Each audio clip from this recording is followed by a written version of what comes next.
Bienvenidos a todas y a todas a la quinta sección de Pensar y Hacer Diseño de la Universidad de Chile. En esta oportunidad nos acompaña la profesora y académica, la doctora Andrea Bechler, que nos presentará la charla Materiales Biobasados para el diseño de productos y servicios.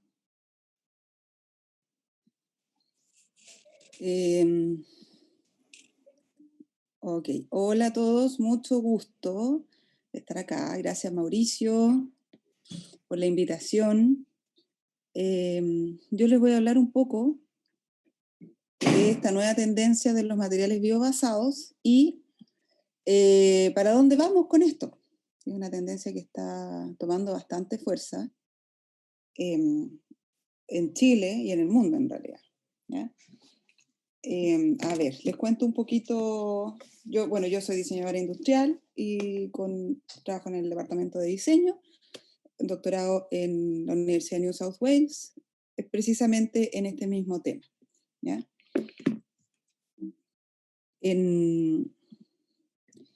Entonces, ¿de dónde viene todo esto y toda esta tendencia, al menos desde donde yo lo tomo y lo trabajo? Desde el cambio del sistema lineal de consumo y de nuestra sociedad actual de consumo y desecho de los residuos de lo que producimos y de lo que consumimos, ¿cierto? Y una manera de poder evitar este desgaste y esta sobre exigencia al medio ambiente es devolviendo los residuos de lo que estamos consumiendo a un nuevo proceso o al mismo proceso del que ya viene. Entonces, desde ahí nace todo esto, ¿ya? Ahora, actualmente el sistema lineal de consumo genera demasiados residuos y saca demasiados insumos de la corteza terrestre y de elementos que no son renovables.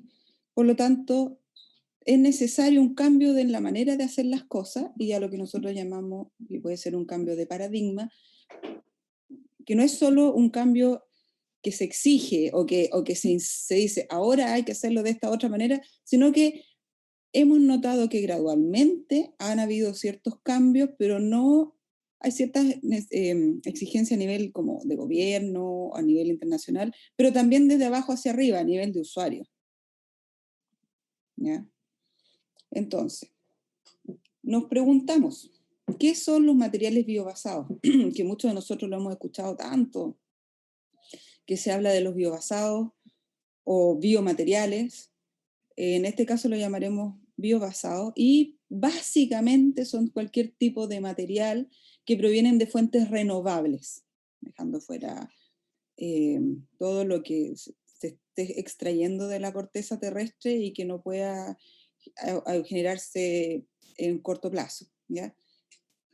Sin embargo, el que provenga de fuentes renovables no necesariamente significa que estos materiales sea biodegradable o que sea sustentable, porque el ser sustentable es una palabra muy, muy, muy, muy grande y muy, muy, muy utilizada, ¿ya?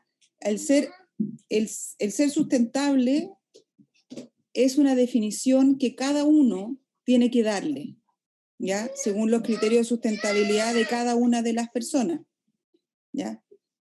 En este caso, de los que yo les hablo, son materiales que provienen de fibras naturales, con los que trabajamos nosotros más. Por ejemplo, que venga de fibras naturales, que sean materiales celulósicos. ¿Por qué? Porque las fibras naturales es la forma de biomasa más abundante, ¿ya? Es más posible que sean utilizadas como refuerzos en compuestos basados en madera, ¿ya? Las fibras naturales tienen un alto desempeño mecánico, un alto desempeño térmico, son baratas porque estamos hablando que son fibras que provienen, que son residuos de otros procesos y además están disponibles o tienen que estar disponibles según el sector en el que estemos, ¿ya? El problema que pueden tener estas fibras es que, por ejemplo, puede ser muy caro recolectarlas, transportarlas o almacenarlas. Esto, sin embargo, podría resolverse teniendo industrias fabricantes de tableros de partículas o de materiales biobasados cercanos a las áreas rurales en que se está produciendo la materia prima. ¿Ya? Los materiales biobasados, si bien hay una nueva tendencia, se está hablando mucho de estos temas, es algo que existe desde hace muchísimos años, ¿ya?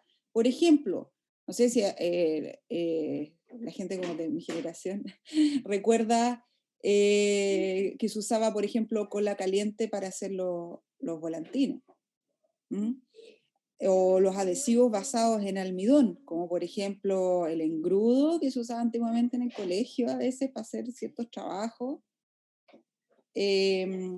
o por ejemplo la caseína, que proviene de la leche. ¿Mm? Un ejemplo son esos teléfonos antiguos que existían en los años 80 y de ahí hacia atrás, que casi todas las casas habían. Estos eran de materiales también provenientes de la celulosa. ¿Mm? Entonces,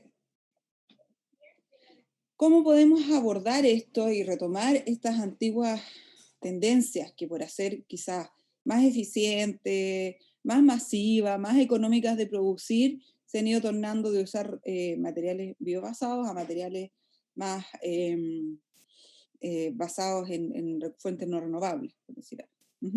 Entonces, por ejemplo, tenemos una serie de cosechas a nivel mundial que generan una serie de residuos muy importantes también a nivel mundial.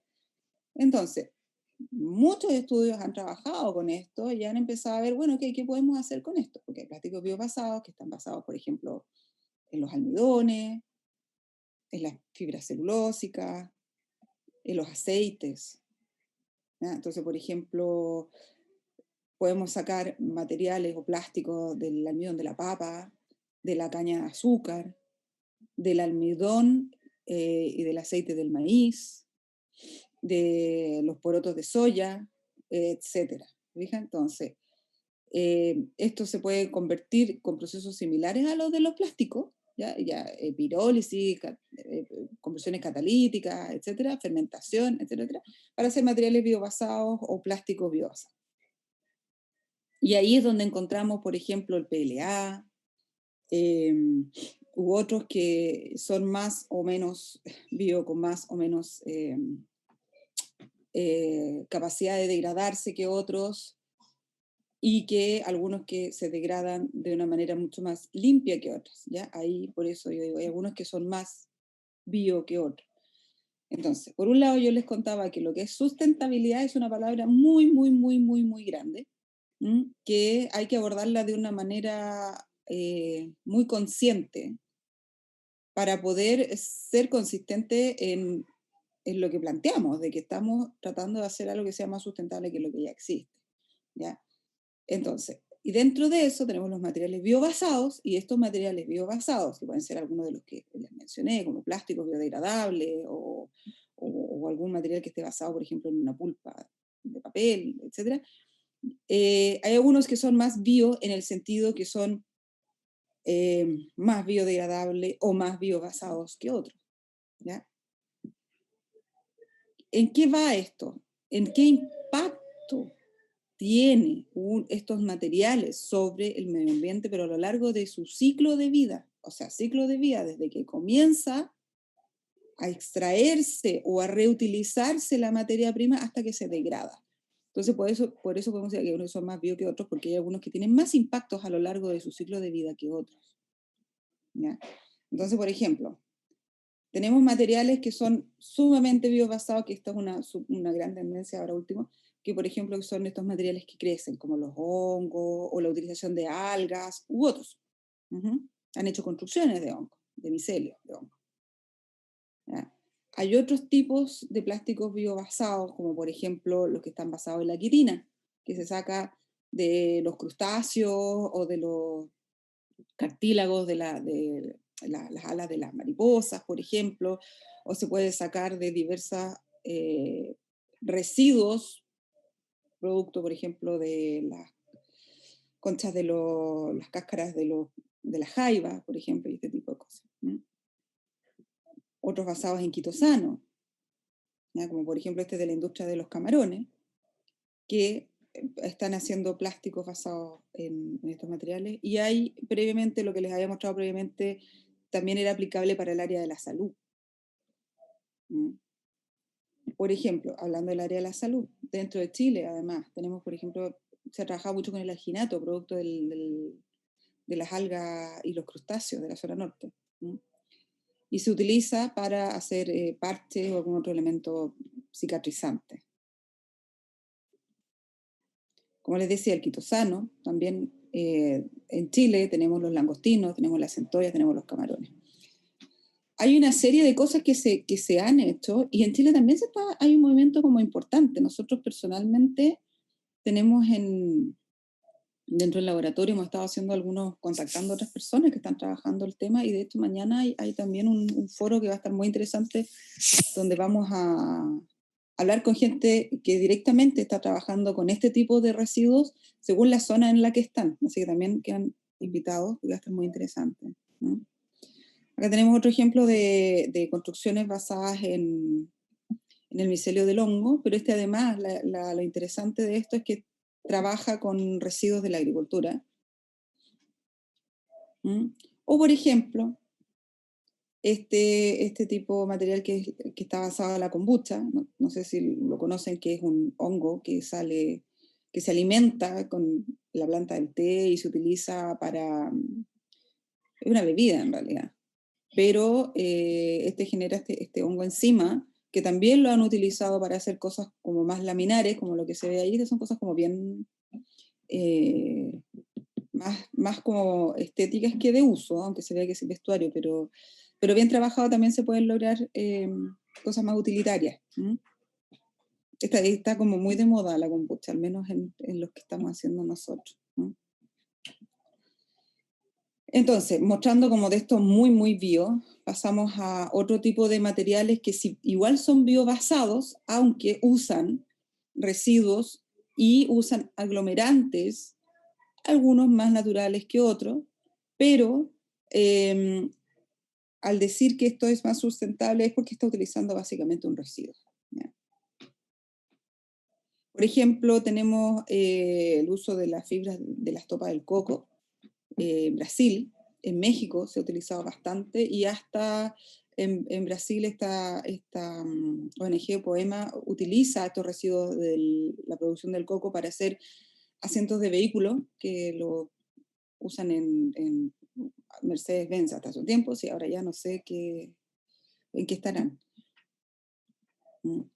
Entonces, ya, okay, tenemos por un lado cómo podemos tener los biobasados, por qué son mejores que otros, y vamos viendo que existen distintas maneras de procesarlo que pueden ser muy similares a lo que ya existe en la producción actual de productos, ¿no? Como por ejemplo, se pueden procesar mediante moldeo, por molde, por presión y temperatura, por inyección, por rotomoldeo también, por ejemplo, los más parecidos a los plásticos, se pueden termoformar, o la última tendencia que vienen, que se puede trabajar, por ejemplo, por impresión 3D.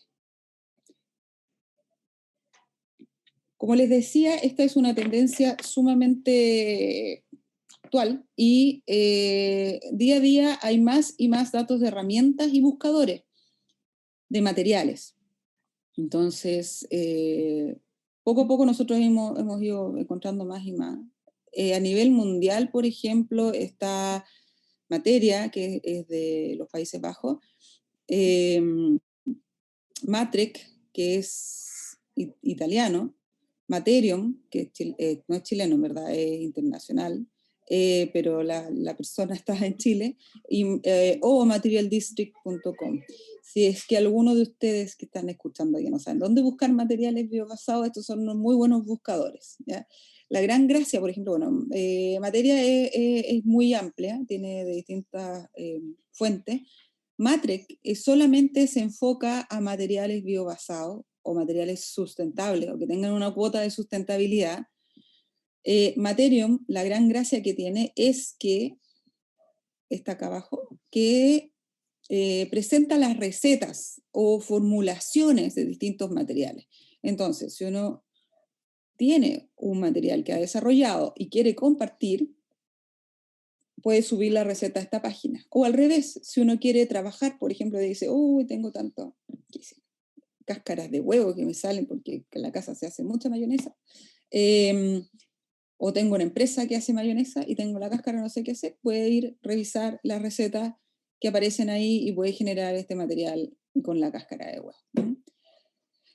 También está esta otra que es Material District, que es internacional, pero a mi parecer es como de las más amplias y las más amigables también. Algunas de estas son... es un nexo entre un productor con un fin más comercial y un posible usuario, ¿ya? Como por ejemplo Matrix, que hay que suscribirse. Y Material District, a mi parecer, es un poco más completa porque tiene un perfil más completo y genera reportajes y todo, y es abierta, no hay que suscribirse. Materium, en cambio, es para que uno haga los materiales también. Y también pueda contactar a la gente que ha subido las recetas. O sea, es una buena estas son buenas plataformas para poder ver quién está haciendo qué. Hay muchas y muchos grupos de investigación trabajando en este tema. Ya como les decía, Materium, TUDELF, la Universidad de los Andes en Colombia,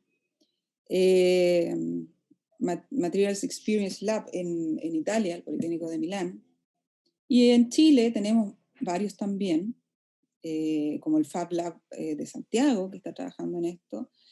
También el Fab Lab de la Universidad de Chile también trabaja con materiales biobasados. La ABBA, que están en Valdivia, que el gran interés de esto es que ellos están buscando residuos locales y trabajan con la gente que los genera o están viendo la manera de que se pueda, en la localidad, rescatar la localidad de los residuos y los materiales en que ellos trabajan, ¿ya? Además, bueno, y la Universidad de los Andes en Colombia. Bueno, y en Concepción también está la Universidad del Biobío, también se ha trabajado bastante con materiales biobasados. Y nosotros en la Universidad de Chile tenemos nuestro laboratorio en la facultad de materiales biobasados, LabMat. Un momento, acá sí. Sin embargo, toda esta gente que ha estado trabajando se han empezado a reunir, hemos empezado a hacer contactos, estamos empezando a ver qué es lo que está haciendo cada uno, pero el problema es que los materiales biobasados hasta ahora se han trabajado mayoritariamente en grupos reducidos y de élite. ¿A qué me refiero de élite? Mucho en laboratorio, con recursos, con gente que maneja muy bien estos temas y hay una cierta desconexión entre los grupos. Cada uno está trabajando en su tema. Se sabe que alguien ha hecho algo aquí por allá, pero al momento de ir un paso más allá, de compartir y todo esto, hay cierta desconexión que puede mejorarse con el tiempo, obviamente. Además, para hacer este tipo de trabajo se requiere mucho recurso. Bueno, aquí hay un ejemplo nada más de memorias que se hacen. Este no es chileno. Dentro de las distintas universidades que están trabajando en este tema se generan, por ejemplo, investigaciones pequeñas como productos de los proyectos de título, pero también en proyectos que se han ido adjudicando. Entonces, si uno se va enterando, como que va viendo qué es lo que ha hecho, este ha hecho esto, este ha hecho esto otro, y empiezan a generarse conexiones, pero esto podría ser mejor aún con una plataforma más grande. Ahora me gustaría contarles un poco del laboratorio nuestro, de la Facultad de Arquitectura y Urbanismo, que se llama Biolab FAU, donde hemos trabajado con muchos materiales, algunos basados en fibra celulósica, otros basados en espumas, basados en aceites naturales que se degradan, o con otros residuos como el algodón o residuos textiles. Ya, aquí hay algunos ejemplos de algunas cosas que se han hecho. Estos han sido ejercicios de de las clases que hemos tenido de seminario de investigación. Por ejemplo, donde trabajaron con vasos, reutilizando los vasos de polipapel, que no sé si saben que es bastante complejo de reciclar porque vienen con una capa plástica, ¿ya? O este otro con la reutilización del poliestireno expandido. El poliestireno expandido es bien difícil de reutilizar, primero porque viene bastante sucio y segundo por el proceso al que ha sido sometido. Entonces ellos reutilizaron, generaron un sistema para reciclar el poliestireno a un nivel mucho más casero y lo mezclaron con acerrín también que se generó en los mismos laboratorios de la FAO. Claro, este ejercicio se le había encargado a los alumnos que identificaran un residuo que se generara en grandes cantidades en la facultad. Entonces ellos tenían que escogerlo, ver de qué manera venía y qué podían hacer con esto. Entonces este otro, por ejemplo, trabajó con la borrada del café. En toda universidad hay muchas cafeterías y se consume mucho café. De ahí venía. Y este otro ejercicio, que fue un trabajo de taller, donde se tomó un material que ya se había desarrollado previamente y se le buscaron aplicaciones a materiales que habíamos desarrollado nosotros también, ¿ya? Y bueno, resultó con una mención donde se generó un casco basado en cápsulas de eucalipto aglomerado con un adhesivo biobasado. ¿Ya? Por ejemplo, acá tenemos otro que también ganó un fondo concursable en que se trabajó con un látex natural y se aglomeró la corteza de eucalipto. Ustedes saben, el eucalipto es un monocultivo, es un riesgo porque tiene bastantes terpenos y puede generar incendios. ¿Ya? Entonces, Claudia decidió tomarlo y convertirlo en algún otro material, en este caso como un textil no tejido. ¿Ya? Otros ejemplos, por ejemplo, tenemos el carozo de durazno, que Chile es uno de los mayores productores de durazno,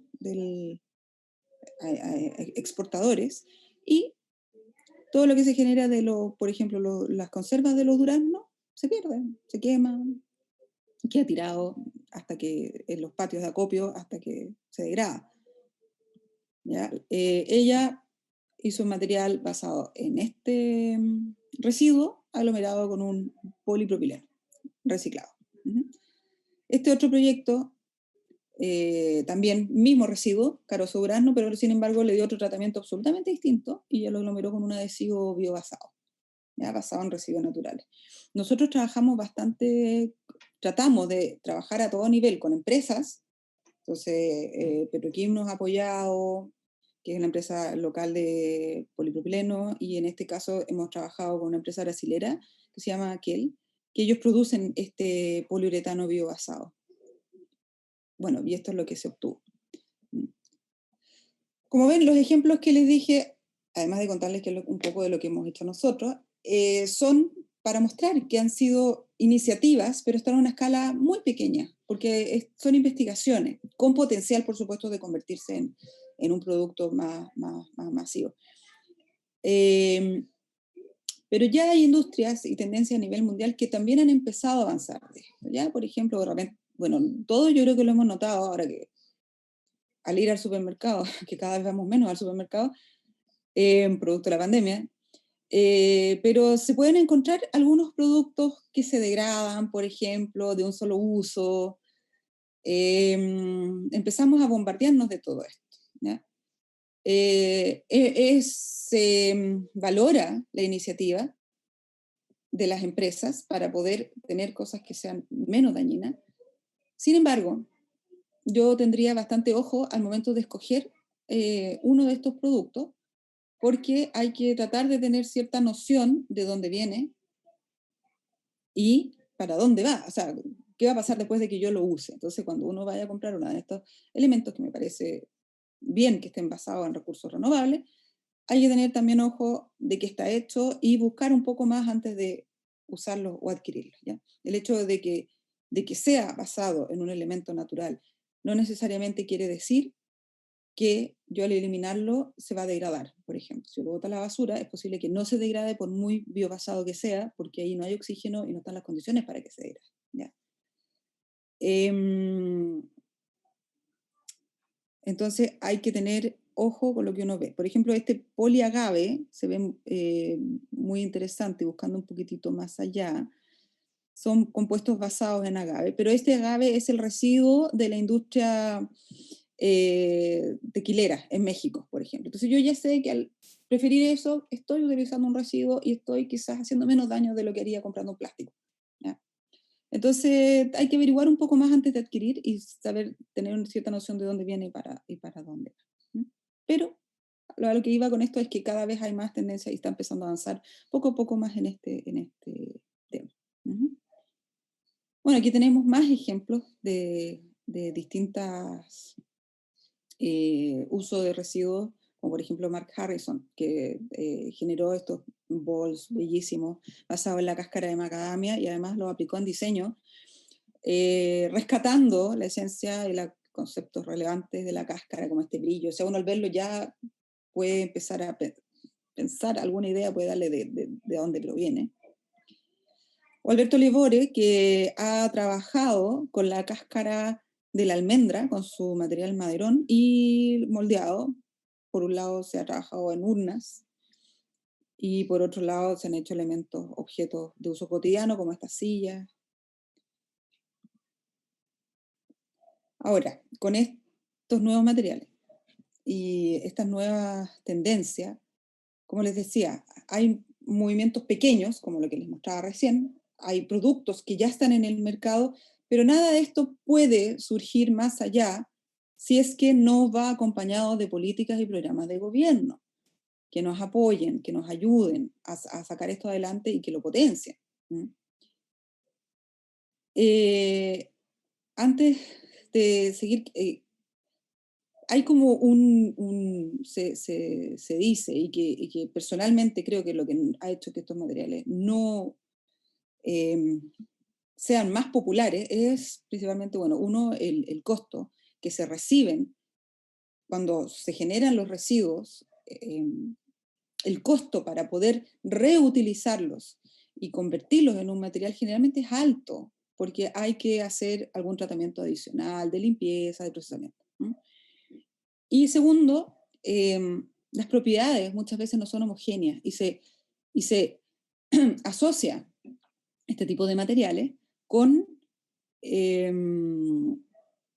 algo que no sabemos cómo va a funcionar y que no es tan trabajable. Entonces, por eso es necesario que hayan políticas, que hayan programas de gobierno que potencien la investigación un poco más allá para poder sacar productos mucho más estandarizados, ¿ya? Como los que vimos anteriormente en un par de diapositivas atrás. ¿Ya? Entonces, bueno, algunos ejemplos de políticas y programas de gobierno que se vienen son, por ejemplo, el proyecto Bárbara, que es de español, donde están haciendo, bueno, son más que nada filamentos con distintos tipos de residuos para impresión 3D o otro tipo de cosas.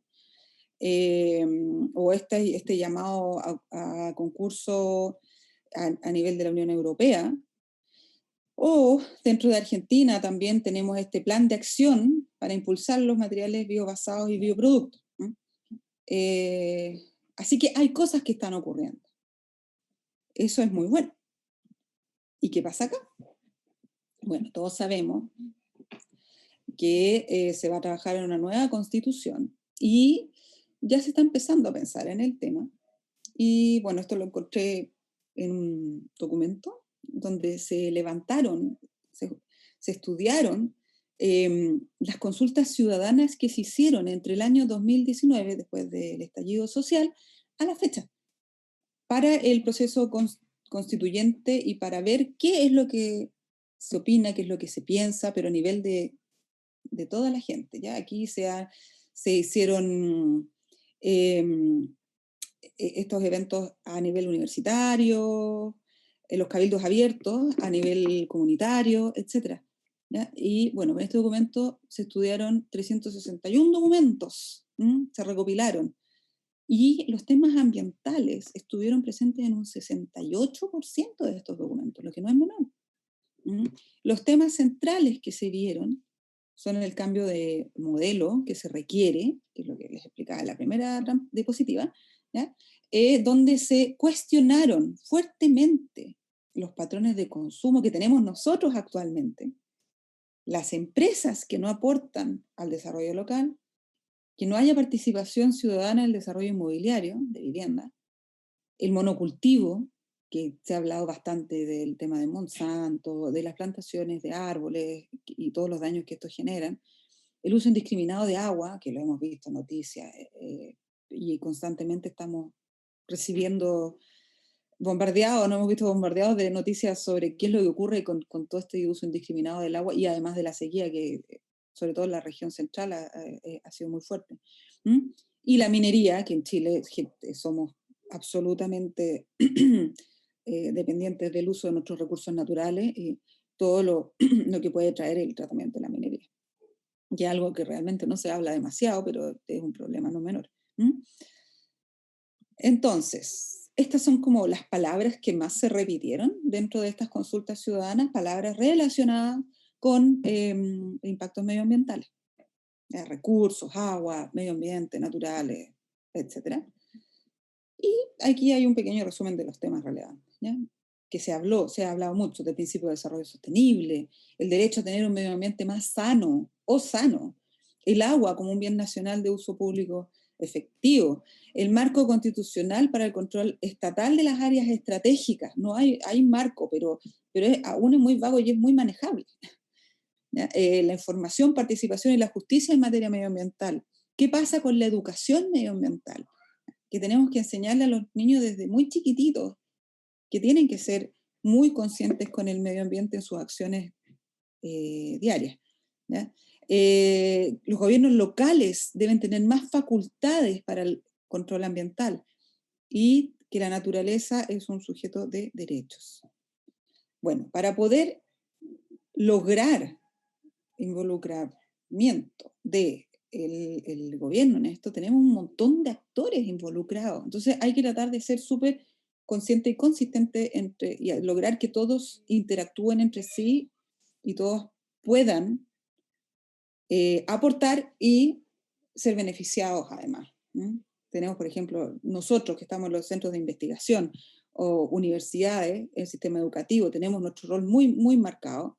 Tenemos, por otro lado, todos los que generan I+D, tenemos ministerios, tenemos los institutos tecnológicos, redes de apoyo, hay entidades financieras atrás también que tienen que ver con las empresas, productores industriales. Entonces, tantos actores que tienen que interactuar entre sí para poder trabajar con materiales biobasados o productos biobasados, pero además en pos del medio ambiente. No solamente es usarlos, sino que es usarlos bien.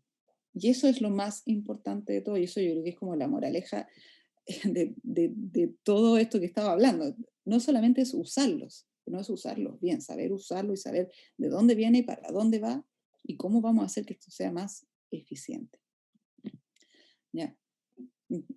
Ahora, ya cerrando un poco la presentación, ¿por qué podemos decir que estos materiales biobasados pueden ser más democráticos? Sobre todo hoy en día que estamos en aislamiento social, bueno, algunos ya saliendo, algunos ya se les olvidó, pero la mayoría está aún cuidándose. ¿Para quién y es para todos o no es para todos? ¿Y por qué podemos decir que pueden ser democráticos? Principalmente porque las materias primas son muy asequibles. Entonces, bueno, yo siempre lo converso con los alumnos, en realidad, ¿quién es el usuario? Y siempre se les pregunta, ¿quién es el usuario? ¿Para quién es? ¿Quién lo va a fabricar y quién lo va a usar? Entonces, estos materiales biobasados, como les mostraba, pueden ser fabricados desde un nivel sumamente domiciliario para un uso cotidiano, como pueden ser fabricados a nivel mucho más industrial, basados en residuos en escalas mucho mayores. Entonces, pueden ser sumamente transversales, pero lo que nos falta para esto es tener la educación, pero no solo la educación, también la motivación. Ahora último ha surgido con fuerza esta cultura maker, que son las nuevas generaciones. Yo no dejo de impresionarme con mis alumnos y que llevan esto un poco en la sangre, que es este movimiento anti-globalización, donde estas pequeñas comunidades participan del desarrollo mucho más activa y se potencia además con el acceso a Internet y todo está online y todo es muy rápido y fácil de hacer. Estos makers hacen de todo, cualquier cosa, y son bien, se manejan, se apoyan mucho, por ejemplo, en la impresión 3D y en cortadoras láser y en estas nuevas tecnologías que han ido surgiendo para el modelado rápido y el prototipado rápido. Y se encuentran, por ejemplo, recetas o formulaciones para hacer nuevos materiales. Por ejemplo, una página esta Instructables, donde muestran ahí, encontramos una receta muy buena que la han usado todos de base y la han ido modificando también, no todos, pero muchos, que se basa en la caseína de la leche o el almidón, el que uno compra, ¿ya? Pero el almidón también se puede obtener de otros medios como la papa, las cáscaras, etc. Y de ahí han salido cosas sumamente interesantes y además demuestra que simplemente teniendo conexión a Internet podemos hacer un material. ¿Ya? Para llegar a esto hay un montón de fuentes de distintas maneras de acceder, como por ejemplo a través de los buscadores de materiales que les contaba, hay revistas también, o a través de cosas más tradicionales como la docencia o el acceso a ciertos laboratorios que se dediquen a esto. Y con esto ya termino. Dentro de estas nuevas tendencias también han habido investigaciones que tienen que ver con la impresión 3D de los materiales biobasados, donde tiene mucho que ver con la cultura maker, con la personalización de lo que se está fabricando y en el acceso más fácil de la gente a poder moldear uno de estos materiales sin necesidad de modelar, digamos. Y se ha trabajado desde escala muy pequeña a escala más grande. Y de ahí, bueno, viene este proyecto que nosotros estamos ejecutando en este momento, es un Fondar, donde lo que se busca es generar una serie de materiales basados en residuos, y ahora, como estamos en casa, nos pilló la pandemia, estamos trabajando con residuos sumamente domiciliarios para poder ser modelados en una impresora 3D modificada. Después este proyecto se empaqueta y se va a abrir y va a ser open source. Y se llevará también a cabo como una actividad demostrativa en colegios. Pero eso será tema de conversación para una próxima presentación, una próxima charla en la que se podrá hablar ya solo de esto y más en detalle. Eso es lo que tenía preparado para hoy. Yo les agradezco su tiempo, atención, paciencia también. Y bueno, si hay dudas, ahí yo dejo mi correo electrónico, también está el correo electrónico del laboratorio, si quisieran preguntar ahí. Y bueno, nuestras redes también, para que puedan ver un poquito más. Estamos recién con las redes, así que no hay tanta información, pero sí como para contactarnos, no es un problema. Muchas gracias. Muchas gracias, Andrea. Muy interesante tu charla. Quería preguntarte algo muy simple y tiene que ver con la cultura maker. ¿Cómo tú ves la influencia de la cultura maker o de es como de los años 80 cuando uno decía hágalo usted mismo? Sí. ¿Ya? Pero ahora es conceptualmente similar, pero ahora se usa tecnología asistida por computadora, CAD/CAM. ¿Cómo tú lo ves el futuro, eso con tu trabajo de los materiales biobasados? Ya que dejaste ver lo que estás trabajando ahora en esta impresora que toma residuos y los transforma en un material. Es una súper buena pregunta, porque yo no dejo de preguntármela, y a los alumnos también, porque ¿para qué lo hacemos? Esa es una pregunta que uno, en todo lo que hace, yo creo, siempre se está cuestionando, ¿no? ¿Para qué lo hago? ¿Para qué? ¿A quién le importa esto? ¿Por qué es importante tener una impresora 3D modificada y poder hacer lo que se me antoje? Entonces, los usos son bastante amplios. Por ejemplo, desde probar nuevas formas, ¿ya? Por ejemplo, yo diseño, yo hago mi almidón del, no sé, pues, del carozo de la palta, y ese almidón lo modelo en la impresora 3D y con eso logro algo. Entonces, puedo hacer un prototipado rápido para ver qué es lo que me aguanta, los máximos, los mínimos, qué formas puedo lograr, por ejemplo, si puedo lograr puntas, si puedo lograr espesores anchos, pequeños, si puedo lograr, no sé, puedo hacer vigas, etc. Desde eso, para después proyectarlo en una escala mayor de producción, porque todo es escalable, a tenerlo como un chiche personal en mi casa, y cuando tenga el cumpleaños de mi hijo yo me pongo a hacer mis platitos de, no sé, pues de la cáscara de la papa, por decir algo, ¿te fijas? Y le digo y le hago la sorpresa a los niños, por decir algo. O sea, hablo con mamá en realidad, sale como por los poros, pero sirve para, tiene una amplitud de usos enorme. O, que esto es lo más rico, que da como para mucho más, hacer un ejercicio, por ejemplo, en un colegio, y para poder tener ejercicios aplicados de educación ambiental, que va desde a nivel transversal, que por ejemplo los más chiquititos ya se encargan de recoger el residuo X escogido. Los de octavo, por ejemplo, pueden aprender a diseñar.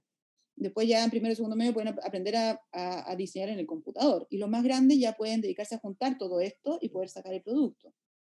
¿Te fijas? O sea, hay un sinfín de posibles aplicaciones. Le hemos dado tantas vueltas nosotros para poder encontrarle un sentido a esto, porque si no es un juego, y realmente esto no es un juego. Tiene algo de lúdico, que es lo más atractivo, que es súper flexible.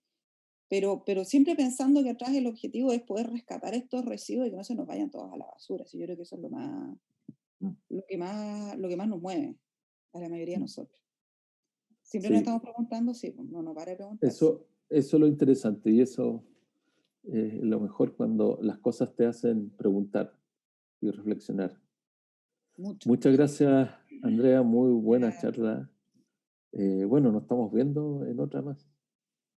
Ya, mañana me toca a mí de nuevo ahí. Sí.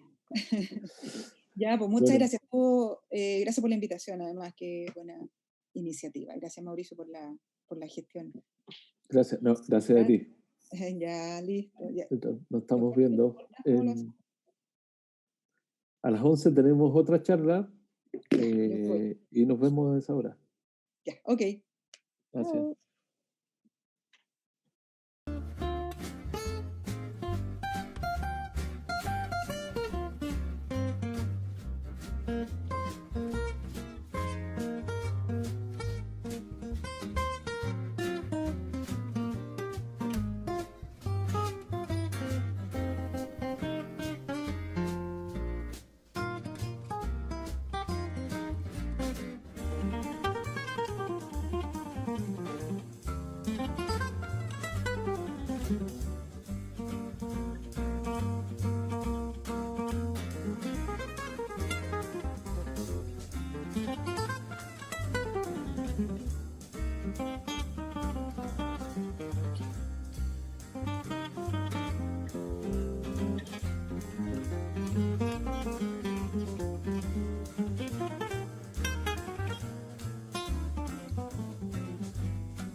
Bueno,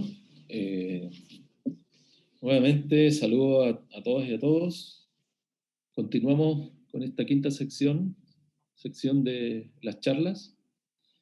Vamos a presentar con el profesor Juan Carlos Lepe, director del Departamento de Diseño de la Universidad de Chile, la charla Patrimonio, Identidad y Producto, la electromovilidad.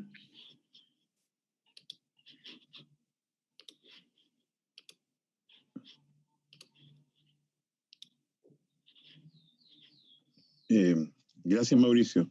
¿Ya? Bueno, cuando hicimos el diseño junto a Mauricio Tapia, que aprovecho a agradecernos, el coordinador de extensión del Departamento de Diseño, empezamos a pensar en el ciclo. Y una de las cosas que está contenida en el nombre y que pretendemos que la presentación de hoy día haga una directa alusión a ello, cuando decimos pensar y hacer diseño en la Universidad de Chile, estamos pensando en que la investigación no existe solo en el mundo de la abstracción, sino que existe también en el quehacer, ¿no es cierto?, del diseño. El diseño es una disciplina, ¿no es cierto?, que tiene múltiples límites, fronteras, ¿no es cierto?, y interconexiones con muchas disciplinas y con muchas ciencias. Y tal vez su mayor característica, y la que hemos querido encarnar en el ciclo, y queremos hoy día hacerlo en esta presentación, es mostrar cómo desde la investigación, desde el diseño, desde el hacer del diseño, se puede generar conocimiento, y conocimiento, ¿no es cierto?, que puede ser muy valioso para ser implementado en otras experiencias o en general, ¿no es cierto?, como es la labor del diseño, ¿no es cierto?, mejores relaciones entre el ser humano, su medio y sus necesidades. Por eso que elegimos como antecedente para la presentación un trabajo en que nos correspondió con Mauricio realizar, ¿no es cierto?, tanto financiado por fondos de la universidad, un FAU 2.0 del Research by Design, y además, ¿no es cierto?, obtuvo el Fondar el 2018, y además, ¿no es cierto?, fue seleccionado como uno de los mejores proyectos de esa presentación, y está incluso registrado en video, en YouTube, en otras partes ustedes lo pueden encontrar, que es este proyecto de la Motochi. Sí, la Motochi. Pero la Motochi fue el desencadenador de esta experiencia. El título que le hemos puesto a la presentación de hoy día dice Contexto y función simbólica para la resignificación de un producto, Motochi. La Motochi, ¿no es cierto?, es la versión resignificada, ¿no es cierto?, de un producto nacional, el único producto, hasta al menos, que ya lo hemos demostrado, de fabricación, ¿no es cierto?, local y de diseño local, y que ya vamos a ver que estuvo cruzado por muchas variables. Este proyecto, además, participó el profesor Mauricio Vico, y en el equipo de investigación, y fundamentalmente en el tema, ¿no es cierto?, de la investigación histórico-documental, y el profesor Rubén Jacob en los aspectos de diseño emocional. Bien, en primer lugar, ¿no es cierto?, esta ponencia, esta presentación, ¿no es cierto?, como dije, tiene este fundamento en esta investigación. ¿Y por qué lo quisimos hacer así? Porque cuando vamos a realizar hoy día nos vamos a encontrar a lo mejor con un planteamiento de investigación que no es el clásico, ¿ya? Es lo que algunos llaman investigación aplicada, investigación acción, o sea, podemos ponerle muchos nombres, pero en la práctica diríamos que es diseño, ¿ya? Y lo que buscamos aquí mostrar, ¿no es cierto?, es que un objeto histórico como es la Motochi, que está ahí reflejada en esa fotografía, ese es un modelo que Mauricio logró rescatar, ¿no es cierto?, Mauricio Tapia logró rescatar de las fauces de la corrosión y del abandono, ¿no es cierto?, y fue la base de estudio que nos permitió hacer la propuesta que pretendemos hoy día mostrarles de cómo llegamos a un nuevo producto, que es una motocicleta, pero basada en el contexto actual. Y para ello tuvimos que revisar los contextos históricos que permitían dar cuenta de aquello. En el levantamiento de información, ¿no es cierto?, trabajamos, que es lo primero que tenemos que tener, ¿no es cierto?, en un proyecto, sea de investigación o sea de de diseño, y ahí empezamos a encontrar los puntos en común, ¿no? Es tener información que nos permita tomar decisiones coherentes, relevantes y asertivas. Y esa información, ¿no es cierto?, tiene que ver con el contexto. El contexto donde uno diseña determina muchas veces las cosas y a veces las determina más allá de las opiniones que muchos hacen desde los contextos actuales. Porque ya vamos a ver más adelante en lo que vamos a presentar, que hay muchas opiniones que habían sobre la Moto-Chi y publicaciones que hacían afirmaciones que después nos dimos cuenta eran más bien interpretaciones basadas en los contextos actuales, pero no en lo que efectivamente ocurrió en su momento, y lo que explicaría mucho del diseño realizado. Por eso que dijimos, bueno, aquí hay dos fuentes básicas, ¿no es cierto?, de investigación, eminentemente de carácter cualitativo. Una fue el análisis documental, que fue ir a varios tipos de fuentes. No fuimos solo a las fuentes tradicionales, que ir a ver, tal vez en un diseño, que es levantar los referentes visuales que habían, ¿no es cierto?, del producto en su contexto, en su época, que es la revisión de la prensa, sea hecho en diarios o revistas de la época, la revista Onda, la revista Ritmo, y muchas otras, la revista MUAC, ¿no es cierto? Muchas publicaciones, ¿no es cierto?, que estaban muchas de ellas en los archivos de Mauricio Vico, o estaban en los archivos de la Biblioteca Nacional, o estaban en Memoria Chilena, o no estaban en ninguna parte. Los encontramos en el Persa, cachureando, buscando publicaciones. Entonces, esa era una parte, el ver cómo se había publicado el producto en su contexto, en su momento, cómo era apreciado, quién lo publicó, que también no es menor, porque también hay que entender que en esa época el espectro de publicaciones era muy numeroso y era un espectro muy diverso, ideológica, culturalmente, que abarcaba distintos grupos sociales y distintos, tal vez con mucho más amplitud que lo que hoy día podemos apreciar. En cambio, había un tipo de información más compleja, que fue la publicidad audiovisual y radial, a la cual, ¿no es cierto?, recurrimos a archivos, tanto de la Universidad de Santiago como, o en ese tiempo era la Universidad Técnica del Estado, que tenía, ¿no es cierto?, un área de comunicación donde logramos encontrar algunas piezas de comunicación de los últimos productos, de modelos posteriores al de la Moto-Chi, pero que son un referente también de la época. Y la radial logramos capturar algunos eslogans y algunos elementos que daban énfasis más o menos en los mismos elementos que la publicidad audiovisual. Por lo tanto, el recurso más documental, más analizado desde el punto de vista de la visualidad, fueron las revistas y fueron los avisos, e incluso el hecho de que la moto constituía algo deseable por muchos grupos, porque aparecía como premio en muchos concursos. Y eso no era, y lo descubrimos y lo comprobamos, no fue parte de una estrategia promocional de la marca, sino que fue una estrategia de las publicaciones para ofrecer algo interesante a sus lectores, lo cual habla, ¿no es cierto?, de cuál fue la apreciación local que hubo del producto. Y un elemento relevante en el análisis documental, que fue, yo diría, un aporte no hecho hasta ahora en estos estudios, fue adentrarnos sólidamente en el análisis económico y en las fuentes documentales, tanto del Banco Central como de otras fuentes, ¿no es cierto?, incluso extranjeras, japonesas, norteamericanas u otras, en cuanto a los récords, a los registros de importaciones y exportaciones, y a conocer cuál es el contexto competitivo, entre comillas, tanto a nivel global como local, en el mercado de las motocicletas del tipo que intentaba, ¿no es cierto?, participar Moto-Chi. Y eso nos permitió darnos cuenta de situaciones del mundo económico de ese momento que explicaban muchas situaciones del mundo político, ¿ya? Entonces, así como tenemos, ¿no es cierto?, el contexto político que se basaba fundamentalmente, ¿no es cierto? Piensen ustedes que la Moto-Chi opera entre el año 69-70 hasta el año 70, fuertemente el año 71, 72, y llega hasta el año 75, que es cuando desaparece ya de la comercialización, ¿ya? Pero el contexto político es tal vez el contexto político más convulsionado que ha vivido nuestro país, ¿no es cierto?, en la historia del siglo XX, del siglo XX. ¿Cuál era el contexto? Entonces, un contexto político de franco conflicto entre fuerzas, ¿no es cierto?, electorales muy distintas y intereses económicos muy distintos.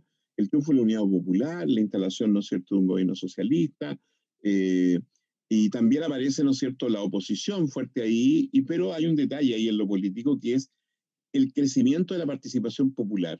Y el contexto económico que existe, es cierto, aparece la escasez, hoy día explicado, ¿no es cierto?, muy con la develación, ¿no es cierto?, de los informes del aparato de Estado norteamericano y otros, en que aparece claramente, ¿no es cierto?, que ese contexto político y esos conflictos políticos fueron afectados desde el punto de vista, ¿no es cierto?, de presiones y bloqueos económicos. Y como una forma de buscar la derrota o el quiebre de la constitucionalidad. ¿Ya? Pero no hay que descontextualizar, porque en ese momento también es el momento donde esas grandes masas de personas que acceden, ¿no es cierto?, a mayor participación popular, también acceden a aumento del ingreso. Entonces, claro, la crisis económica entre el 70 y el 73 puede ser muy discutida, pero hay dos elementos que no son discutibles, porque son evidentes y hay evidencia absoluta. Una es, ¿no es cierto?, la presión externa artificial, de escasez artificial provocada, pero también el aumento de la capacidad de consumo, de adquisición, de muchos y de vastos sectores populares, y lo cual hace también que sean deseables la tenencia de ciertos bienes. Comprar un automóvil, por ejemplo, significaba inscribirse y estar 2, 3 años esperando que hubiera cupo para acceder a uno, y era muy caro. ¿Ya? Y la motocicleta es un medio que aparece como muy deseable, es de menor costo, está al alcance de esos nuevos ingresos de las capas medias o las capas incluso menores, ¿no es cierto?, de menor ingreso de la sociedad. En paralelo, lo cual no es menor para el diseño, es, ¿no es cierto?, y eso explicaría mucha de la gráfica y mucho de, ¿no es cierto?, de las decisiones de diseño de comunicación de la Motochi, aparece, ¿no es cierto?, todo un contexto sociocultural con alto desarrollo, ¿no es cierto?, y mucha participación popular, como lo explicábamos antes, en lo político y económico. Aquí aparece con una vitalidad muy fuerte de lo musical, de la gráfica. Tenemos, ¿no es cierto?, una gráfica muy viva, muy conectada con todos los movimientos políticos, o sea, es una gráfica participativa, ¿no? Con características muy, muy particulares, ¿no? Que la hacen ser muy también de avanzada en su momento.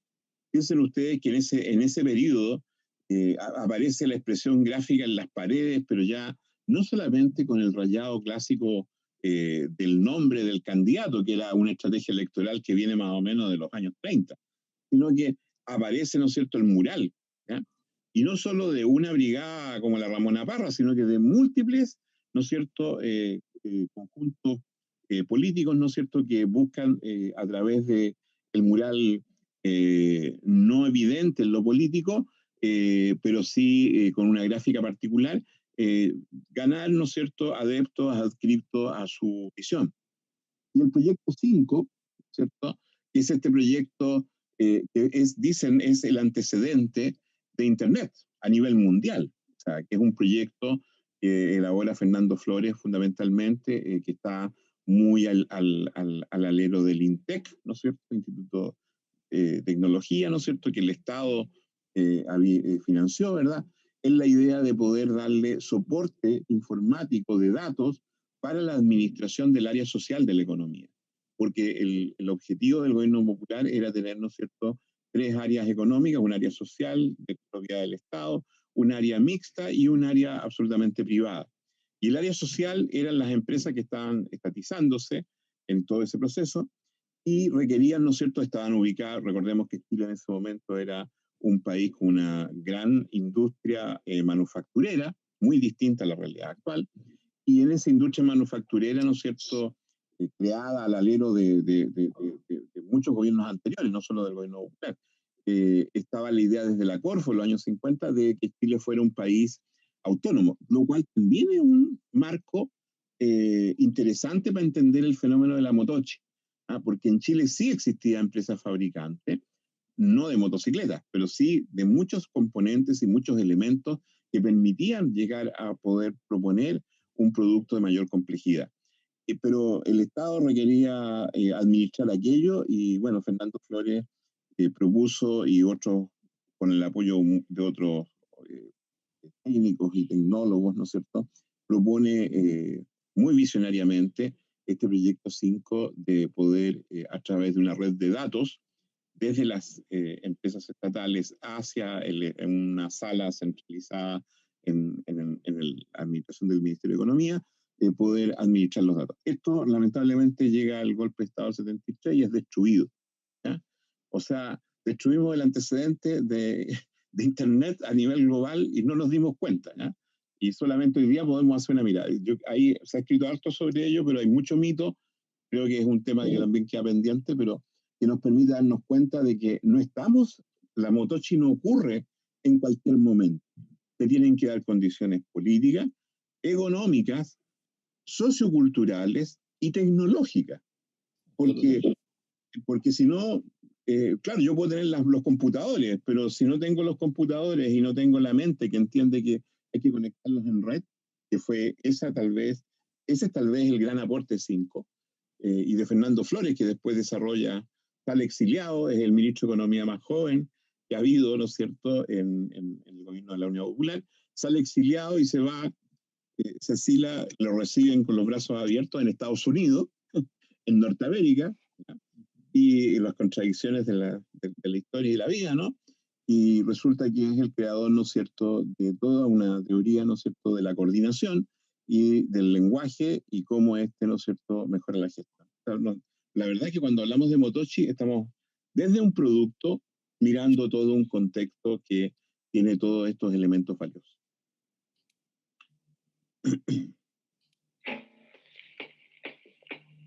Aquí tenemos, ¿no es cierto?, un video.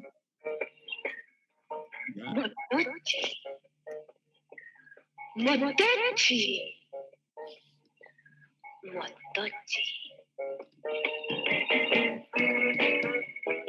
Motochi Lola, la nueva manera de llegar.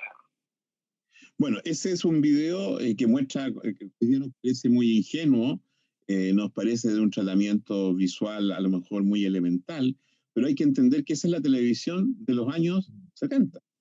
Y ese producto incluso yo diría es del año más o menos 73, 74. O sea, es de los últimos diseños que se hacen, ¿no es cierto?, al alero de esta marca local, y que es una versión hecha, ¿no es cierto?, para jóvenes. Se dice, hay mucho, también, aquí hay mito y realidad, ¿no?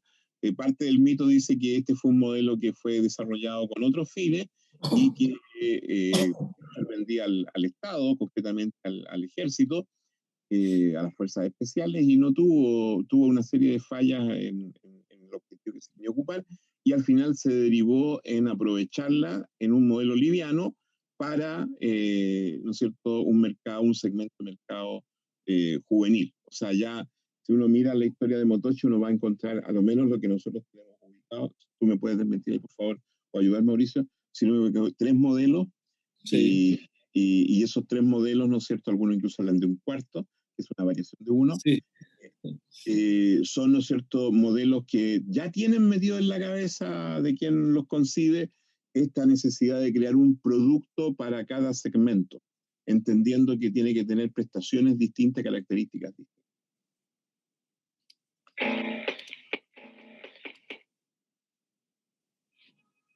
Bueno, como hablaba Juan Carlos, de cómo nació el proyecto y de cómo se estudia este producto, esta única moto diseñada en Chile, la Motochi, dentro de nuestro trabajo cobra gran relevancia la participación de los estudiantes, ¿ya?, para de alguna manera transferir esta investigación y de alguna manera transformarla en una aplicación, ¿ya?, en una reinterpretación para de alguna manera lograr desarrollar una nueva propuesta de producto, ¿ya? Y para eso nosotros involucramos a nuestros estudiantes en el ramo central que es taller. Ahora la nueva malla se llama proyecto. Y para eso utilizamos una metodología de enseñanza, de aprendizaje, que es aprendizaje basado en problemas. Y para eso nosotros desarrollamos un taller, como lo decía, y nuestros estudiantes y estudiantas comprendieron este producto, ¿ya?, a través de diferentes herramientas, y una de ellas es la autopsia del producto. Pero antes me gustaría leer unas palabras que tienen que ver con cómo el diseño o cómo un diseñador ve el patrimonio, ¿ya? El patrimonio para el diseño, específicamente el diseño de producto, busca indagar los procesos internos utilizados en el desarrollo del objeto, investigando los criterios usados en las decisiones de diseño, entendiendo que todo producto diseñado obedece a un tiempo y circunstancias. Es imperioso la observación e indagación del contexto, como también los aspectos técnicos y tecnológicos imperantes en la época. La autopsia del producto permite observar e indagar aspectos fundamentales en la toma de decisiones del diseño, centrándose principalmente en criterios técnicos y tecnológicos, dejando huellas en la forma, la estética y la usabilidad e interacción. ¿Ya? Lo que quería decir con estas palabras es que la mirada del diseño en el patrimonio es diferente, porque lo que busca es entender de qué manera el diseñador o las personas encargadas de diseñar, en este caso la moto, cuáles fueron sus criterios de decisión de diseño, ¿ya? Si fueron conscientes o si fueron inconscientes, ¿ya?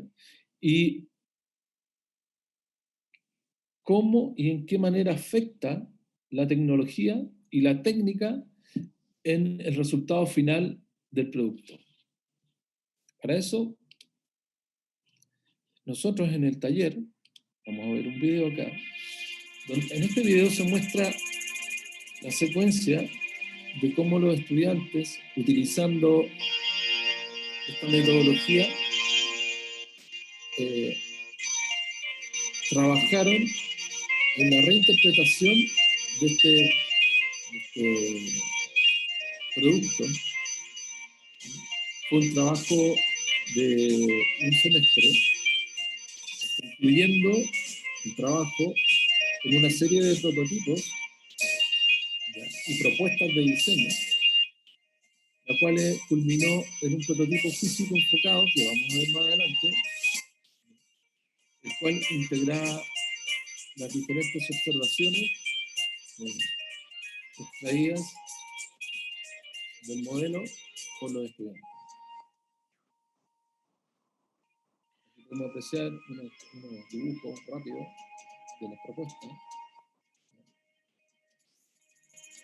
Las conversaciones en el taller para entender y explorar de alguna manera las decisiones que en ese momento se extraían de esta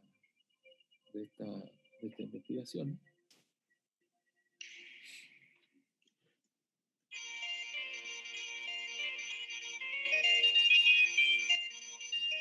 Mucho trabajo de dibujo, análisis de la forma, las proporciones. Estos son los detalles. La proporción de esta moto está basada en sus ruedas.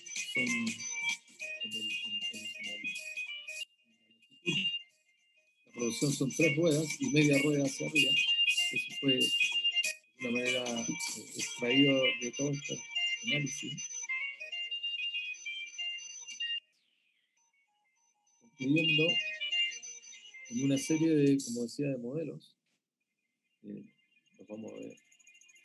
Bueno, aquí podemos ver el modelo que conseguimos en San Felipe, un original, fue digitalizado completamente.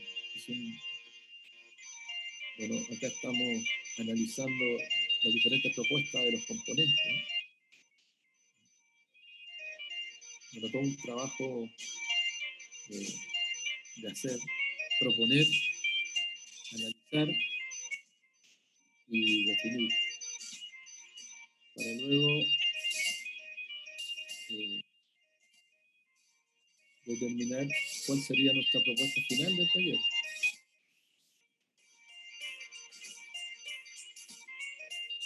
Todo trabajado en equipo. El taller y el curso se dividió en varios equipos: desarrollo, extensión, difusión, materialidad, presentación, y incluso se desarrolló un pequeño folleto que explicaba el desarrollo completo y llegamos a esta solución. Bueno, aquí podemos ver la Motochi exhibida. Acá se puede apreciar ya la construcción del prototipo físico enfocado a escala 1 a 1, con un chasis de una moto donante,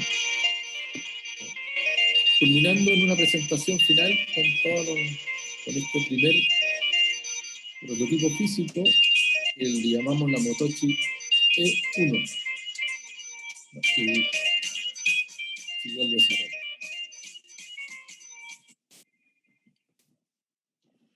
Yo creo que antes de avanzar, una reflexión yo creo que es importante dejar establecida, ¿no? Es el hecho de que cuando uno piensa en un curso de diseño, en aprender diseño, más que en el curso, más que en la formalidad, quisiera ir a lo profundo, ¿no? En lo profundo, aprender diseño se aprende diseñando.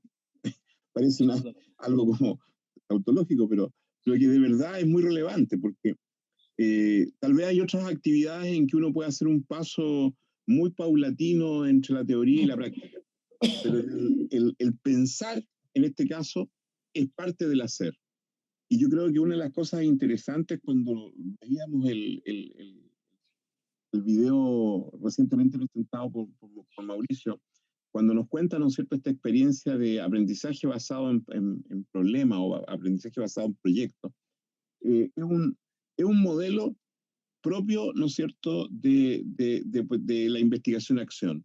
Es un modelo muy propio de la investigación aplicada y es un modelo muy propio de los diseñadores, porque no hay posibilidad de hacer propuestas si no es, ¿no es cierto?, explorando la forma, explorando, ¿no es cierto?, la función, explorando estas distintas funciones, ¿no es cierto?, que aparecen siempre en cualquier objeto o en cualquier interfaz que diseñamos, ¿no es cierto?, en cualquier proceso que diseñamos para relacionarnos con el medio o con las distintas necesidades que tenemos.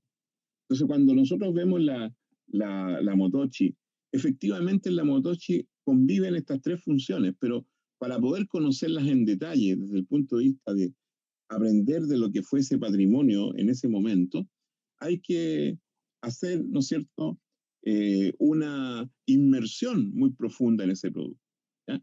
Y esa inmersión no es posible solo desde la observación ajena, teórica, ¿no?, sino que sin despreciar la teoría, pero requiere, ¿no es cierto?, necesariamente ir a identificar las características de esa función estética en el objeto mismo, en la manipulación de la forma, en la presión sobre esa forma para poder detectar cuáles eran las variantes, cuáles eran los materiales.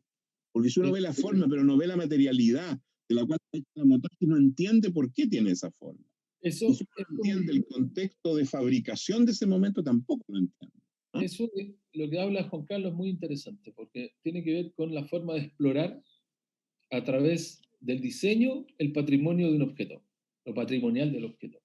Entonces, el objeto no se hizo solo, no apareció de la nada, no creció como una planta, sino que apareció en su forma material a través de una técnica y una tecnología, ¿ya? Y esa tecnología, en algún momento, en ese contexto, era una determinada, ¿ya?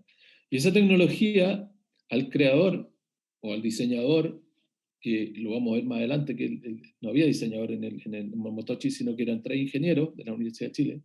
¿Ya?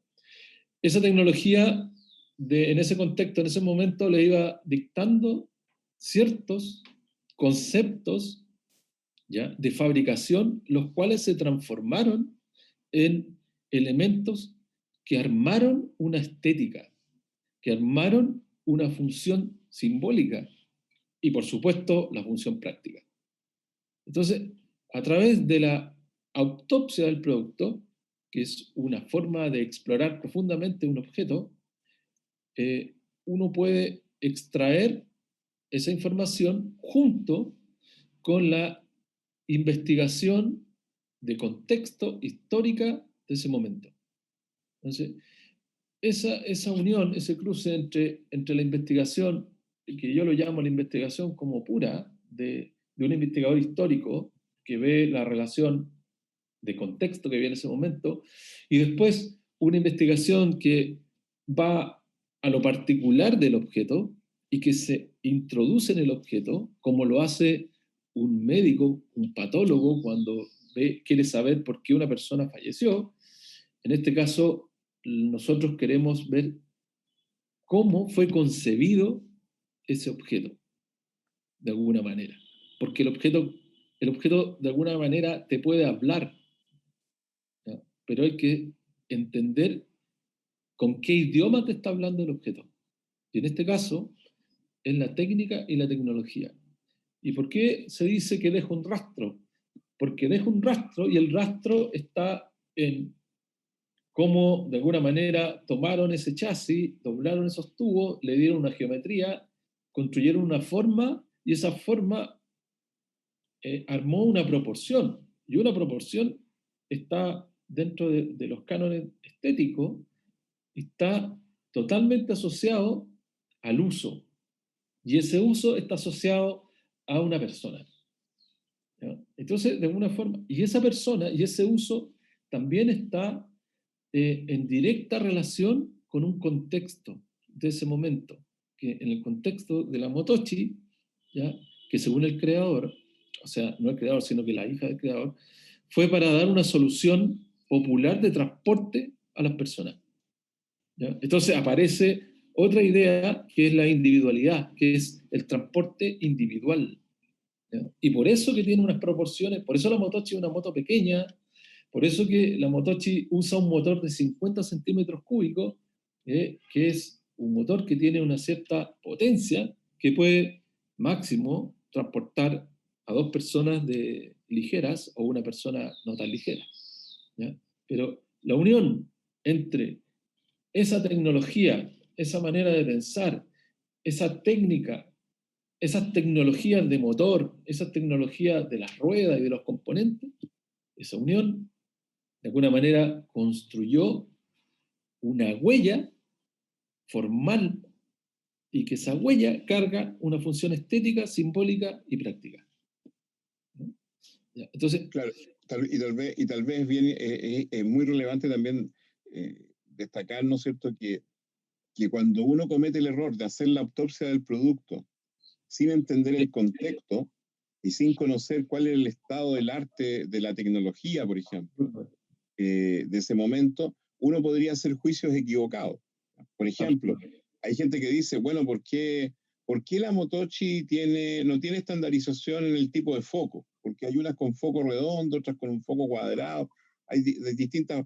¿O por qué cambia tanto, por ejemplo, determinado dispositivo?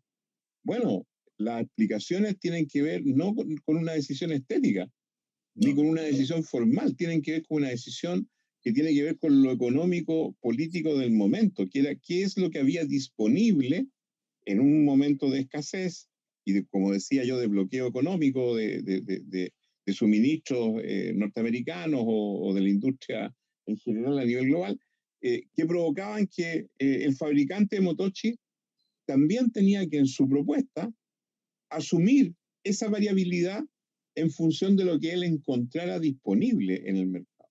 claro. Y por eso que hay una variabilidad de cierta materialidad o de ciertos componentes, no los básicos, pero los componentes más accesorios, ¿no? Claro, sí, y por lo mismo, por la misma razón, la Motochi tiene un motor alemán. Entonces, ¿por qué alemán? Porque en ese momento se podían traer cosas de Alemania, pero no de Claro. cualquier Alemania. Entonces eso es importante. Y como lo podemos ver ya en la imagen, en esta imagen de la Motochi, ya, aquí podemos ver las proporciones que son exactas. O sea, las tres ruedas caben perfecto ahí. ¿Ya? Y de alguna manera, la pregunta que nos hicimos es si realmente el diseñador lo pensó de esa forma. Dijo, voy a hacer la Motochi, ¿ya? Exactamente a 3 tamaños de rueda de largo y a 2 tamaños de rueda en la diagonal de la horquilla delantera hacia arriba, porque caben exacto. Entonces, la pregunta está, ¿fue así o fue el azar? No, no sé, ¿o fue inconsciente? El resultado es que es así. ¿No? Y de alguna manera la autopsia del producto nos permite extraer ya una información de proporciones, la cual nos permite tener ya un pie para poder resignificar este objeto en un ámbito que es muy importante para el diseño, que es la forma, ¿ya? De alguna manera. Pero si no hubiésemos entendido el contexto histórico y las condiciones económicas, ¿ya?, de ese momento, que llevaba a una precariedad la fabricación de esta moto, ¿ya?, no podríamos de alguna manera entender y justificar por qué tiene estas huellas formales. ¿Sí? Ahora, en la práctica, esto es una autopsia de productos y un ejercicio arqueológico, en el sentido Absolutamente. de ir buscando no solo la pieza, sino que el origen de esa pieza. O sea, de Y hecho, es muy interesante entender, claro, había un contexto de escasez, había un contexto de tendencia a la estatización de empresas, incluso en algún caso podríamos decir al exceso de estatización, en el sentido de que, claro, el programa del gobierno popular planteaba estatizar las empresas estratégicas, pero la dinámica política hizo que muchos sindicatos o muchos movimientos obreros se, se movilizaran para estatizar muchas empresas que no eran estratégicas, como podría haber sido, por ejemplo, la de un fabricante de motocicletas, ¿no? Entonces, en ese sentido, hay razones que explican cómo se organiza la producción, las vamos a ver más adelante, pero en el caso de lo que estaba planteando es interesante de ver en que cuando uno descubre el chasis y dice, bueno, el chasis, ¿quién lo fabricó? ¿Con qué tecnología lo fabricó? ¿Ya? Hay una búsqueda, ¿no es cierto?, que va más allá del objeto, que va en esta lógica de la autopsia del producto, de tratar de entender cada componente y cada relación entre los componentes, y después sacarlos de ahí e ir a su origen, y ver cómo se gestó, cómo se fabricó, y encontrar esas huellas que dice Mauricio, ¿no es cierto?, que son las que nos permiten entender ese proceso, ¿no es cierto?, que seguramente quien lo fabricó y quien lo concibió vivió, ¿no? Y acerca de la racionalidad que planteaba Mauricio de la forma en este análisis que nos mostraba recién, probablemente esta exactitud de proporciones tiene que ver más que con una decisión estética, con una decisión de eficiencia ingenieril, ¿no es cierto? Dado que quien concibe el producto es un ingeniero y quienes lo rodean son un grupo de ingenieros en distintos ámbitos, ¿no?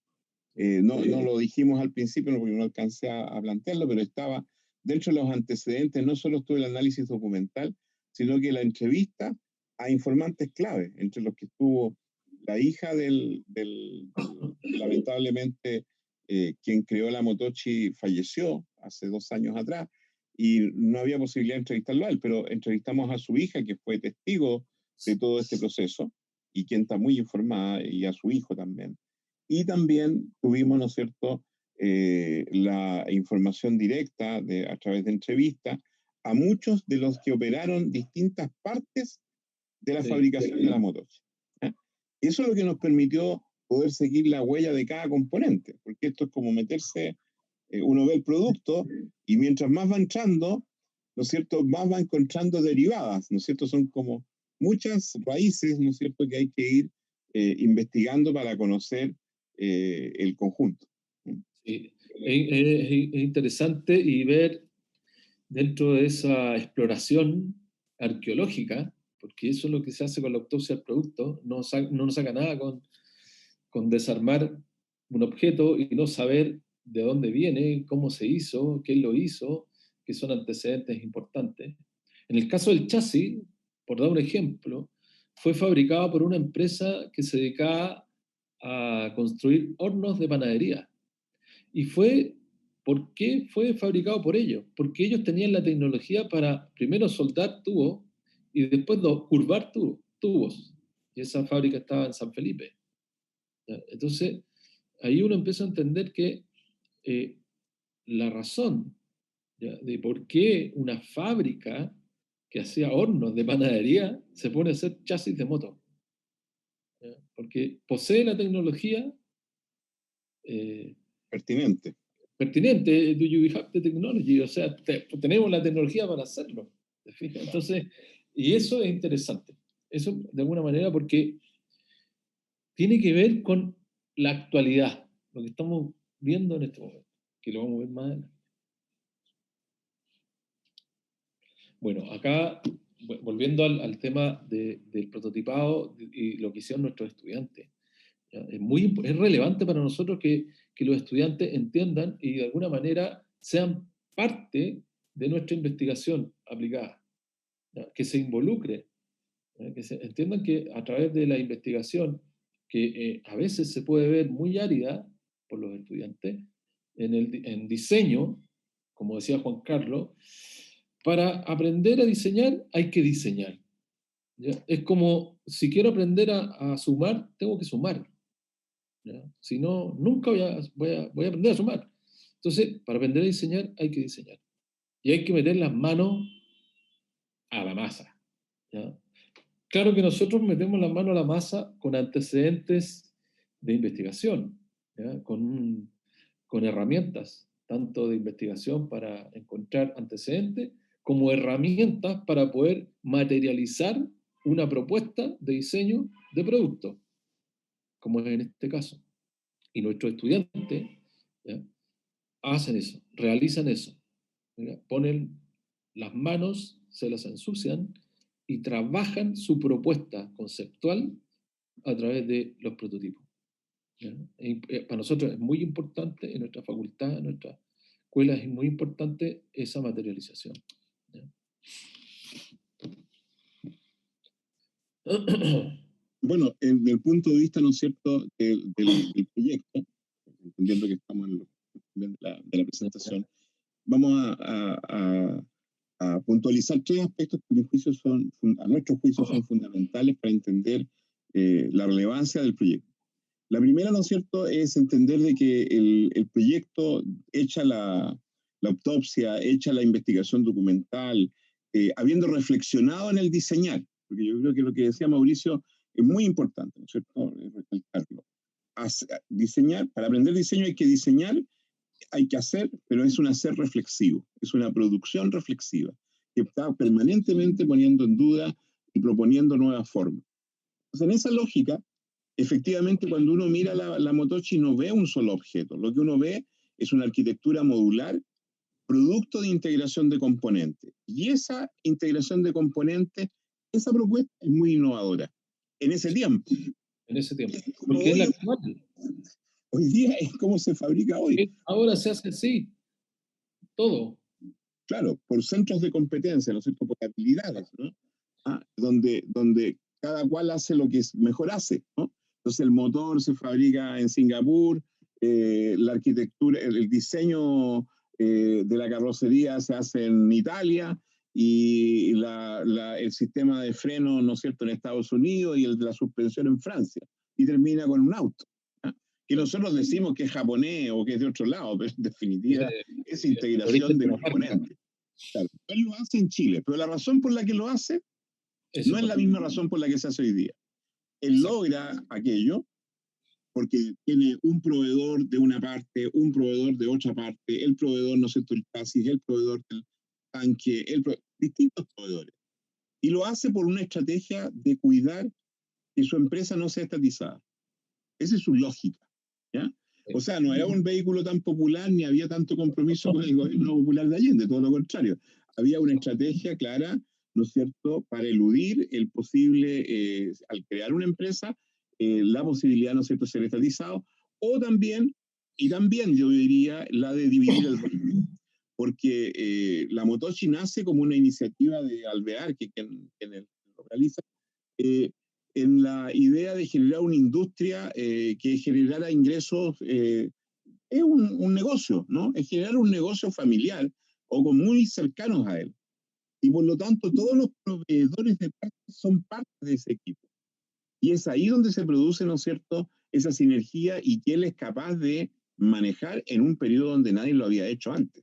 No existía el modelo empresarial de integración de componentes, como lo plantea él y cómo lo hace él. Pero lo logra. Y lo logra con un producto que funciona y que tiene demanda. O sea, se dan muchos elementos ahí en que permiten eso. El proceso de proyectación es claramente ingenieril, ¿no? No es diseño. ¿Ah? Y ahí tal vez Mauricio nos puede hacer un aporte al respecto. Y en tercer lugar, hay ausencia de propuesta estética, porque efectivamente la Motochi no podríamos decir que tenga una propuesta estética intencionada. Sí la hay una propuesta estética si uno la observa, pero no es una propuesta consciente, sino que es más bien una propuesta funcional. Mauricio. De todas maneras, porque, bueno, como sabemos, fue diseñada por un ingeniero y los que lo apoyaban eran 2 ingenieros más. Entonces, dentro de la autopsia y dentro de ese análisis, se ve claramente que es absolutamente racional. ¿Ya? La proporción de los tubos, la cantidad de componentes y de alguna manera está muy determinado que tiene una racionalidad muy, muy grande. ¿Ya? No tiene nada que de alguna manera ingenierilmente le sobre, ni un componente. Cuando hicimos el desarme completo de la moto, hay un levantamiento completo en 3D, un prototipo analítico, enfocado completamente, y todas las partes tienen una función. No hay nada que le sobre. ¿Ya? Y eso es muy de la ingeniería. ¿Ya? Pero la ausencia de la propuesta estética, claro que hay una ausencia de propuesta estética, porque no fue consciente, como decía Juan Carlos, pero aparece. ¿Ya? Y hay un aspecto que es muy interesante, que le da como la forma, entre comillas, o le genera el carácter a la moto, que es toda la parte, en el modelo anterior, que es azul. Eso está hecho con materiales compuestos, fibra de vidrio con una resina de poliéster. Material muy usado en esa época y de vanguardia a partir de los años 60, pero que permite una capacidad de desarrollar formas, de hacer formas infinitas, curvas, contracurvas, pero la Motochi tiene puras secciones planas, ¿ya? Es ortogonal, ¿ya? Porque toma la estética de las máquinas de estampado de metal, ¿ya?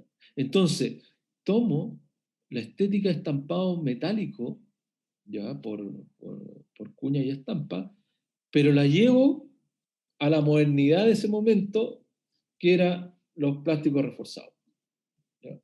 ¿Y eso era por qué? Porque había otra persona, otro proveedor, que fabricaba componentes en materiales compuestos, piscinas, estanques, y le encarga, de alguna manera, que haga este componente, que es un solo componente, que es estanque, carenado y asiento, de una sola pieza, muy, muy, muy, muy moderno para esa época, ¿no? Porque la gran mayoría de los vehículos de alta gama ahora, y sobre todo los eléctricos, son monocascos estructurales de materiales compuestos. ¿Sí? Entonces, de alguna manera, se fue adelantando Alvear a lo que venía, pero inconscientemente. sino que a través de la necesidad. Eso es interesante. Bueno, tal vez dejar invitados a todos a que revisen, ¿no es cierto?, en YouTube. Sí. Está publicado, ¿no es cierto?, el video. Va a quedar después la presentación disponible. Y ir cerrando, ¿no es cierto?, nuestra presentación de hoy día en esta comparación. No sé, Mauricio. Sí, o sea, aquí tenemos, rápidamente vamos a presentar. Bueno, este es el resultado del trabajo de nuestros estudiantes, ¿ya? Vieron la anterior, que era la Motochi E, esta es la Motochi City, que es el resultado de toda esta investigación, ¿ya? Y la aplicación de esta investigación en unos proyectos de título desarrollados por un equipo de estudiantes de diseño industrial e ingeniería eléctrica, ¿ya? Y esta es la primera moto eléctrica diseñada en Chile y fabricada en Chile y que funciona, ¿ya? Y aquí está la muestra, ¿ya? Entonces, se repite la historia. La Motochi fue la primera moto diseñada y fabricada en Chile, por supuesto en combustión, en motor de combustión, y esta es la primera moto eléctrica diseñada y fabricada, bueno, prototipada, porque no entra en fabricación todavía digo eso, en Chile, ¿ya? Hecho por nuestros estudiantes y por este trabajo de investigación, ¿ya? Bueno, aquí tenemos la moto en uso, en una presentación, y aquí están las dos comparaciones. Muchas gracias. Gracias a todos. Muchas gracias. Bien, con esto cerramos la sesión de hoy día y los dejamos invitados a seguirnos, ¿cierto?, en el cierre de nuestro ciclo, en el día de mañana, ¿no es cierto? Mañana, el jueves 26, ¿no es cierto?, a las 5 de la tarde, con nuestra última sesión, que va a ser afectividad y diseño, dada por el profesor Rubén Yaco. ¿Ya? Así que Gracias. cuídense mucho, que estén muy bien.